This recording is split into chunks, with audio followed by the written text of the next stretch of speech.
हमारा जो मन है ना, it is neither good, it is nor bad. It has no color, it has no shape. It is we give color to our mind. It is we give shape to our mind. Right shape, wrong shape, positive color, negative color. ऐसा कुछ नहीं होता कि कोई भी इंसान पैदाइशी positive minded हो, पैदाइशी नेगेटिव माइंडेड हो. वो तो हम पे निर्भर करता है कि हम किस तरह के थॉट्स अपने मन पर डालते हैं और उसी तरह का शेप ये मन लेता है. ये जो मन का काम है वो है इंसेंटली सोचना. ये अत्यंत चंचल है, तो ये हमारे ऊपर डिपेंड करता है कि हम इसे किस तरह का दिशा देते हैं, किस तरह का मोड़ देते हैं. वो कहते हैं ना, मन जो है ना हमारा सबसे अच्छा मित्र भी बन सकता है या फिर सबसे घटिया दुश्मन भी बन सकता है. आपके साथ जो 24/7 रहने वाला है वो कौन है? मन है. तो आपका सबसे करीबी रिश्तेदार कौन है? आपका मन है, राइट. तो सोचो, अगर ये रिश्तेदार जो मरते दम तक आपके साथ रहने वाला है वो हर रोज़ आपके अंदर जेलसी क्रिएट करे, आपके अंदर इनसिक्योरिटी क्रिएट करे, आपके अंदर डर पैदा करे, आपको गुस्सा दिलाए, तो आपका जीवन कैसा होगा? एग्जैक्टली हेल होगा, नरक होगा. तो इसीलिए हमें इस मन को समय होते ही वश में लाने की कोशिश करनी चाहिए. और ये हम पर निर्भरशील है कि हम इस मन को सही दिशा देके अपना मित्र बना के अपना जीवन स्वर्ग बनाना चाहते हैं या फिर इसको गलत दिशा देके इसको अपना दुश्मन बना के अपना जीवन नर्क बनाना चाहते हैं. सपोज सागर है.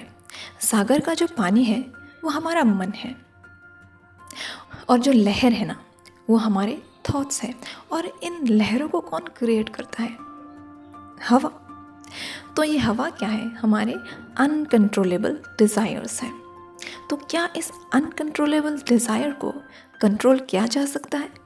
यस, किया जा सकता है. मतलब क्या हवा को मोड़ दिया जा सकता है? यस, दिया जा सकता है. लेकिन उसके लिए कितना मजबूत वॉल की ज़रूरत होगी, कितना स्ट्रॉन्ग वॉल की ज़रूरत है. तो अपने मन को सही दिशा देने के लिए, मोड़ देने के लिए, उसको अपने वश में करने के लिए सोचो कितना स्ट्रॉन्ग वॉल की ज़रूरत होगी. जस्ट थिंक, कौन है जो सोर्स ऑफ पावर है? कौन है जो सोर्स ऑफ एनर्जी है? कौन है जो सोर्स ऑफ पीस है? कौन है जो सोर्स ऑफ हैप्पीनेस है? Obviously divine, right. सो जो देने वाला है, अगर उससे ही हम मुंह मोड़ लेंगे तो how can we be peaceful? How can we be happy? How can we control our mind? अगर अनटिल एंड अनलेस हम पे डिवाइन का जो ग्रेस है वो नहीं पड़ता, until and unless we receive the grace of divine, it is very very difficult to control our mind. In fact it is impossible. तो ऐसा क्या करें जो डिवाइन का ग्रेस हम पर बरसे? ऐसा क्या करें जो भगवान का हम प्रिय पात्र बन सके? ऐसा क्या करें जो भगवान की कृपा दृष्टि हम पर बरसे और हमारा जीवन खुशहाल हो जाए, हमारा मन हमारे वश में हो जाए? Let me tell you a story. एक इंसान था जॉन. वो बहुत ही बीमार रहता था, वीक था, बहुत ही दुबला पतला था. तो उसके दोस्त उसे चढ़ाते थे, रिश्तेदार सभी चढ़ाते थे. तो उसे लगता था कि हैंडसम होना, अच्छी बॉडी होना, इसी में ही खुशी है. वो कहते हैं ना कि आपने पूरा जीवन अपने अंदर किस तरह के थॉट्स डाले हैं उसके ऊपर डिपेंड करता है कि मरते वक्त आपको किस तरह के थॉट्स आएंगे. तो जॉन का वही हाल था. तो मरते वक्त भी वही सोच रहा था, उसके उसी तरह के थॉट्स आने लगे कि काश मैं हैंडसम होता तो शायद मैं बहुत खुश हो जाता. तो मरते वक्त एंजल्स आए. तो एंजल्स ने उसी दौरान जॉन को पूछा कि बताओ जॉन, तुम्हें अगला जीवन कैसा चाहिए? तो उसने वही कहा जैसे उसके थॉट्स कि अगला जीवन में बहुत ही हैंडसम बनो, बहुत ही अच्छी बॉडी हो मेरी. तो उसी दौरान उसको नेक्स्ट बर्थ में उसी तरह का बॉडी मिला, हैंडसम हुआ.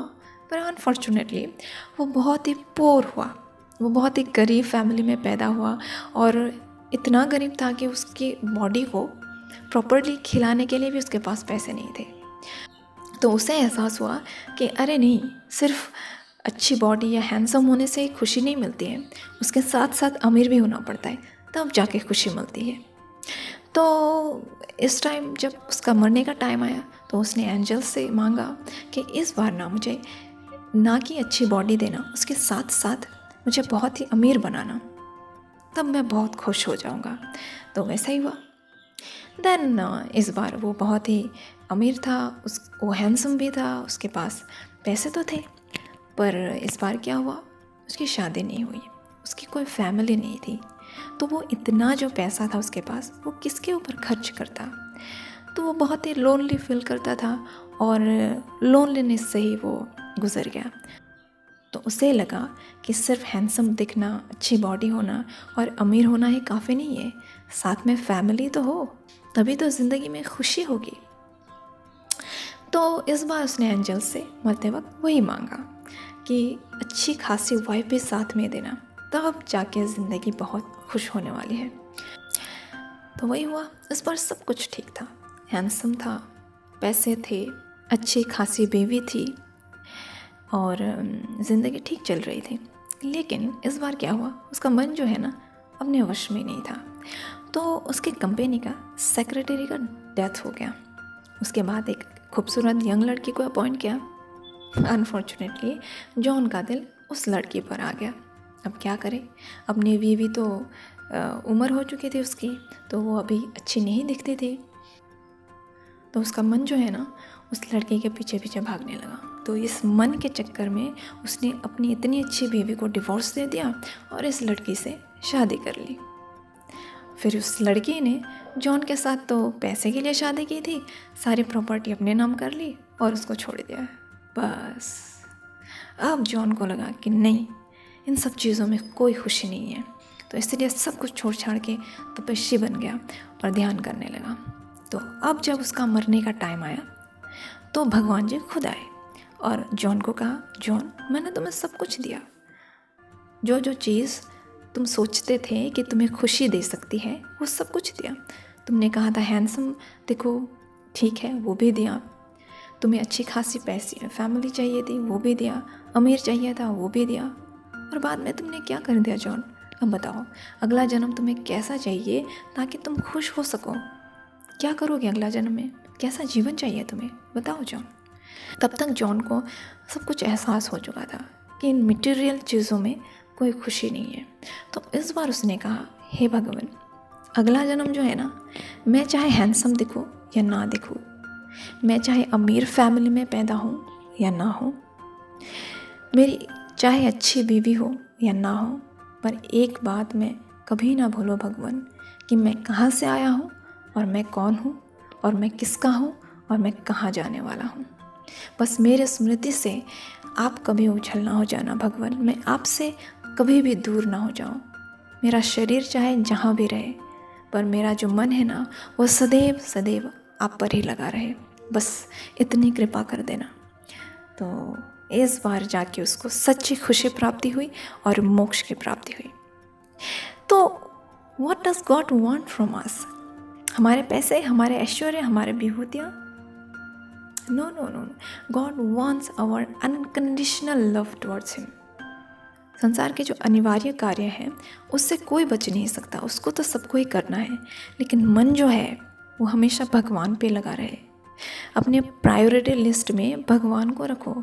हम सारी चीज़ों को प्रायोरिटी लिस्ट में रखते हैं, लेकिन जो देने वाला है उसको नहीं रखते, तो खुशी कैसे मिलेगी? तो भगवान को जो है अपनी प्रायोरिटी लिस्ट में रखो, उनसे एक अच्छा सा रिश्ता जोड़ो, अपना सबसे करीबी रिश्तेदार भगवान को बनाओ, अपने सारे प्रॉब्लम्स भगवान से शेयर करो। भगवान कभी गलत राह नहीं दिखाएंगे। आज के डेट में हमारे सारे दुखों का कारण है कि हम जो है डिवाइन से बहुत दूर हो गए हैं, उनके साथ हमारा कोई कनेक्शन ही नहीं है, तो खुशी कहाँ से मिलेगी? तो जब तक आप भगवान के करीब नहीं जाते, जब तक आप उनको स्मरण नहीं करते, जब तक आप ध्यान नहीं करते, तब तक मन को वश में करना अत्यंत कठिन है, इम्पॉसिबल है।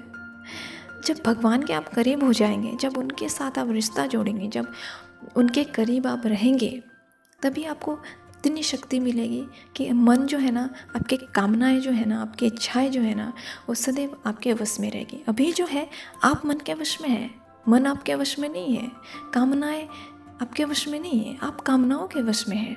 तो ऐसा नहीं कि आप जब ध्यान करेंगे, मेडिटेशन करेंगे, भगवान की भक्ति करेंगे तो कि आपके सारे कामनाएं वासनाएं ख़त्म हो जाएंगी और आप एक कमज़ोर इम्पोर्टेंट बन जाओगे। नहीं, सब कुछ रहेगा लेकिन आपके वश में रहेगा। तब आपको कोई भी चीज़, आपका मन जो है अभी जो इतना परेशान करता है, तब परेशान नहीं कर पाएगा। तो इसीलिए भगवान से प्रेम करो, उनसे रिश्ता जोड़ो, उनके करीब जाओ, उनकी भक्ति करो, उनको अपनी प्रायोरिटी लिस्ट में डालो। तभी जो है मन आपके वश में होगा, तभी जो है आपकी ज़िंदगी स्वर्ग बनेगी। Otherwise it will always remain hello. So this is for today. Thank you so much.